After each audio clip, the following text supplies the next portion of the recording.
Oke, Assalamualaikum warahmatullahi wabarakatuh.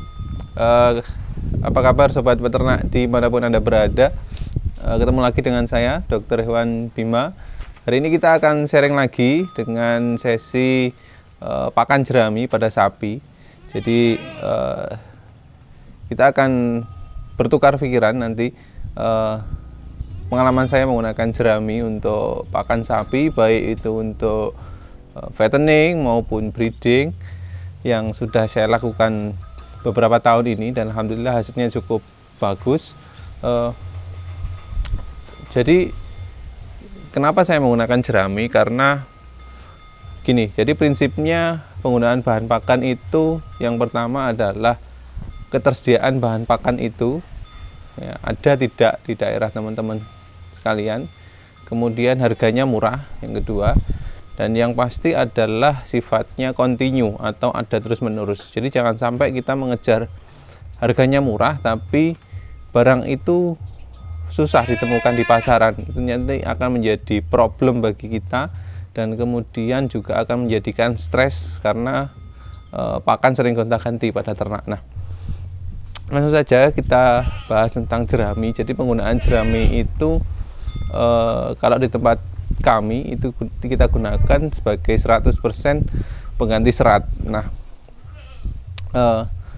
kenapa pilihan itu jatuh pada jerami? Jadi karena di tempat saya rumput itu susah ditemukan karena sebagian besar lahan yang ada di sini adalah lahan pertanian produktif.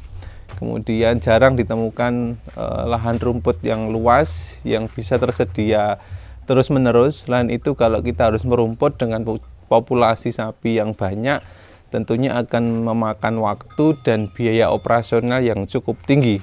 Nah, jerami merupakan pilihan alternatif pakan yang bisa teman-teman pilih karena seperti yang teman ketahui bahwa jerami itu atau tanaman padi itu tidak mengenal musim. Dia akan dipanen secara kontinu terus menerus dan ketersediaannya cukup melimpah di sekitar kita.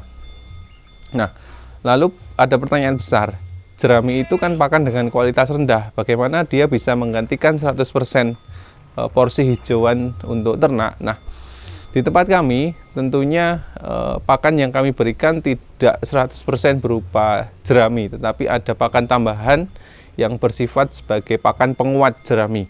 Nah, karena jerami itu kita ketahui bahwa nutrisinya sangat rendah, maka kita harus memberikan pakan tambahan, yaitu berupa konsentrat. Sehingga nanti teman-teman lihat di video berikutnya, sapi-sapi yang ada di tempat kami, di farm kami, itu rata-rata memiliki BCS yang bagus atau kondisi tubuh yang antara 3 ya ideal sampai yang gemuk. Jadi kita jaga kondisi nutrisinya meskipun pakannya pakai jerami tapi kondisi tubuhnya tetap bagus. Ada beberapa syarat untuk pakan yang bisa diberikan pada sapi, pakan alternatif yang bisa diberikan pada ternak, antara lain adalah pakan itu tidak bersifat toksik atau beracun bagi ternak. Ya, mungkin ada bahan pakan yang jumlahnya besar, harganya murah, tapi beracun. Ya, itu sebaiknya tidak diberikan pada ternak karena nanti akan sangat berbahaya bagi ternak. Usahakan ketika teman-teman memutuskan untuk memilih bahan pakan, pakan itu yang mudah didapat, murah, kontinu, ya, terus-menerus ada dan tidak beracun. Nah, contohnya penggunaan jerami ini. Kemudian kalau teman-teman di tempat teman-teman ada bahan-bahan lain, bisa seperti tongkol jagung, kemudian limbah-limbah pertanian lainnya. Kemudian intinya adalah pakan itu tidak boleh mengganggu kondisi kesehatan sapinya. Ya, hati-hati ketika pakan-pakan itu berjamur, maka harus sebaiknya diangin-anginkan dulu supaya mengurangi jumlah cemaran jamur dalam bahan pakan itu, karena itu bisa mengganggu produktivitas ternak juga. Kemudian ada sedikit tips bagi peternak yang ingin memelihara ternak dalam populasi yang cukup banyak tapi memiliki keterbatasan waktu untuk ngarit, keterbatasan tenaga untuk mencari rumput. Itu bisa dilakukan metode-metode pengolahan pakan ternak, salah satunya dengan menggunakan jerami fermentasi ya.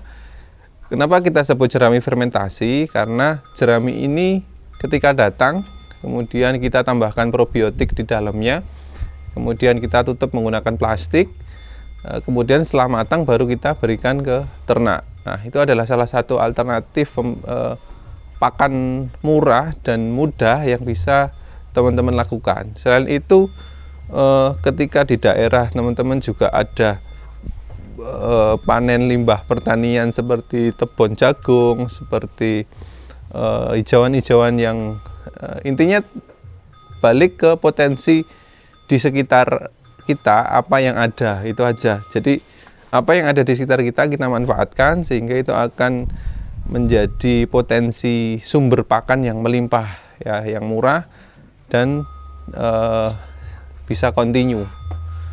Jadi dengan biaya operasional menggunakan jerami itu kurang lebih dalam 1 tahun pemeliharaan untuk 1 ekor itu bisa habis biaya sekitar 3 jutaan. Nah, itu masih cukup efisien dengan biaya 3 juta rupiah per ekor. Kita sudah tidak perlu ngarit, kita sudah tidak perlu panas-panasan untuk cari rumput ya. Sapi sudah langsung makan dan bisa berproduksi secara maksimal. Oke, sebagai penutup, pakan untuk breeding jadi tidak perlu pakan yang mahal. Yang penting kita bisa mengefisienkan untuk biaya operasional terutama di pakan supaya hasil yang diberikan oleh ternak itu bisa semaksimal mungkin. Oke, terima kasih atas sesi sharing hari ini. Semoga apa yang kita diskusikan menjadi manfaat, dan bila ada pertanyaan silahkan tulis pada kolom komentar di bawah ini. Terima kasih. Assalamualaikum warahmatullahi wabarakatuh.